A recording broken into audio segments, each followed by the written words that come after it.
Hello students, good morning. Myself Shashi Rai from Green Valley English School. In class 11 political science, we were discussing in the last video the structure of judiciary, in which we have discussed the very first the Supreme Court of India, then we discussed the High Court. Now today we will discuss about the district courts. As you already know, the superintendence over the district court is being done by High Court. Means जो high court हैं वो इनके ऊपर govern कर रहे हैं, इसके ऊपर सुपरवाइज कर रहे हैं, किसके ऊपर? जो आपकी लोकल सबऑर्डिनेट कोर्ट्स हैं या इनको डिस्ट्रिक्ट कोर्ट कहते हैं. What district courts do? District courts deals with the cases arising in the district. What ever the cases arise in your district, these district court will deal with it.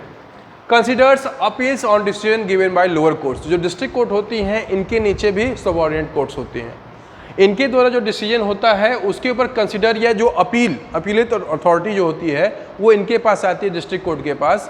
और अगर आपके पास कोई decision से किसी verdict से आप happy नहीं हैं, then you can approach to the district court जो सबऑर्डिनेट कोर्ट से ऊपर होती हैं.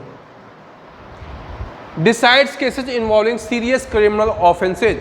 अगर कोई सीरियस क्रिमिनल ऑफेंस है तो उसके केस के ऊपर कौन डिसीजन देता है? अपना डिसीजन देता है district court.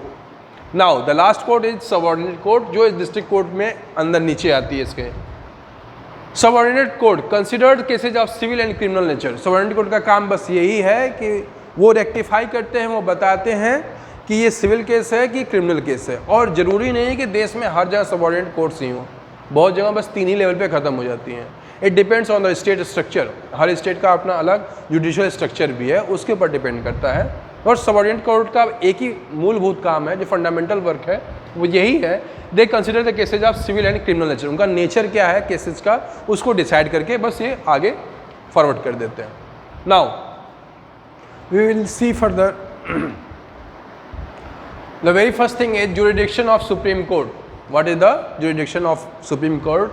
What is the area in which the supreme court deals? The Supreme Court of India is one of the very powerful courts anywhere in the world. However, it functions within the limitation imposed by Constitution. Means हमारा जो supreme court है वो powerful तो है, but it also function with in the limit of constitution.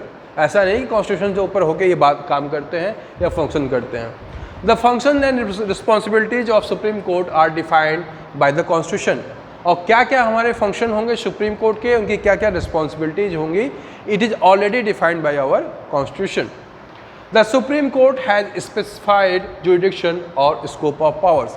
जो हमारा supreme court है उसकी जो जुरिडिक्शन है, उसका जो स्कोप ऑफ पावर है वो भी स्पेसिफाइड किया गया है कि आपका क्या फंक्शन है, क्या आपके पावर है, उसी को वो लेके डील करते हैं. Now we will see the jurisdiction of supreme court of India.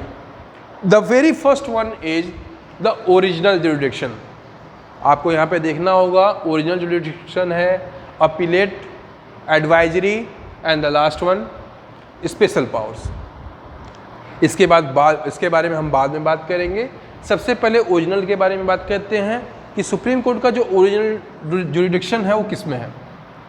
First of all its original jurisdiction is it settles dispute between the union and states and among the state.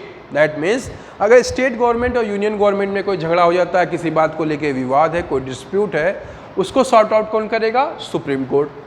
अगर state government और group of states के बीच में, अगर union और group of states के बीच में अगर कोई डिस्प्यूट है तो वो भी सुप्रीम कोर्ट ही रिजॉल्व करेगा. किसी स्टेट का दूसरे स्टेट से अगर है तो भी सुप्रीम कोर्ट आपका इसको डिस्प्यूट को रिजॉल्व करेगा. These are the original jurisdiction of supreme court, जिसमें सेटल डाउन करता है डिस्प्यूट डिफरेंट गवर्नमेंट के, whether it is union, state और between the group of states and union. इनके बीच में अगर कोई डिस्प्यूट होगा, this falls in the category of original jurisdiction. Sorry. Next is appellate.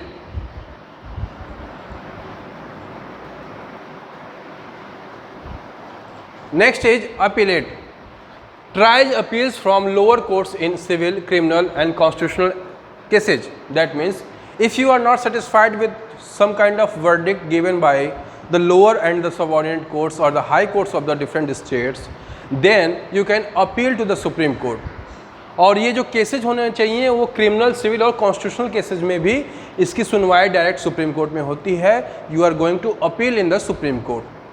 So the first one was the jurisdiction original, then appellate. Appellate में क्या होता है, जो भी चीज़ें आप अपील के थ्रू लेके आते हैं, means there is already some verdict given by the subordinate as well as the high courts. कोई हाई कोर्ट या सबऑर्डिनेट कोर्ट द्वारा जब कोई वर्डिक्ट दे दिया जाता है उसके ऊपर आप अपील करते हैं. If you are not satisfied with that verdict, उस फैसले से, उस जजमेंट से अगर आप खुश नहीं हैं, then you are going to appeal to the supreme court.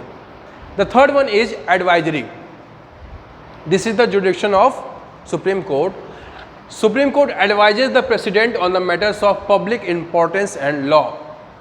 If the President asks, अगर हमारे देश के राष्ट्रपति कहते हैं कि I need some kind of advice on the matters of law or public importance, the Supreme Court give its advice. Supreme Court अपनी advice देता है. Now the next thing is writ. Writ क्या है? Supreme court can issue writs of habeas corpus, mandamus, prohibition, certiorari, quo warranto to protect the fundamental rights of the individual. In the chapter 3rd we have read all these writs in chapter 3rd. The very first one was the habeas corpus, mandamus, prohibition, certiorari and quo warranto.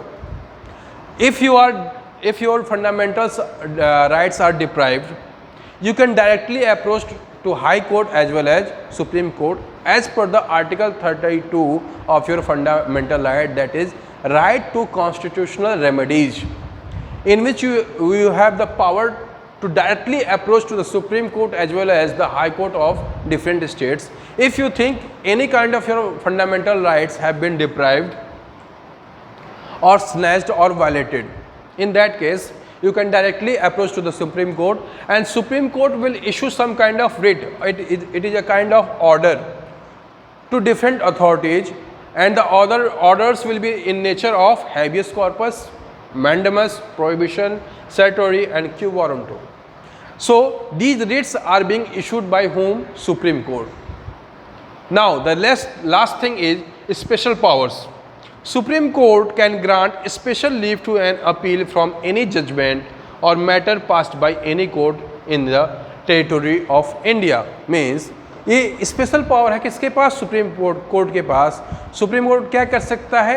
It can grant special leave to an appeal from any judgment. उसको leave, उसको छोड़ सकता है. And matter passed by any court in the territory of India. वो कहीं से भी कोई भी चीज़ें अपने यहाँ मंगा भी सकता है और उसको रद्द भी कर सकता है किसी चीज़ पे सुनवाई अगर हो रही है. These are the special powers of supreme court. So student, this was the total jurisdiction of the supreme court. I hope you people like this video. In the next video we will discuss original jurisdiction in detail. I think we have already discussed, but in detail we will discuss the original jurisdiction in the next class. Thank you so much, student. Thank you.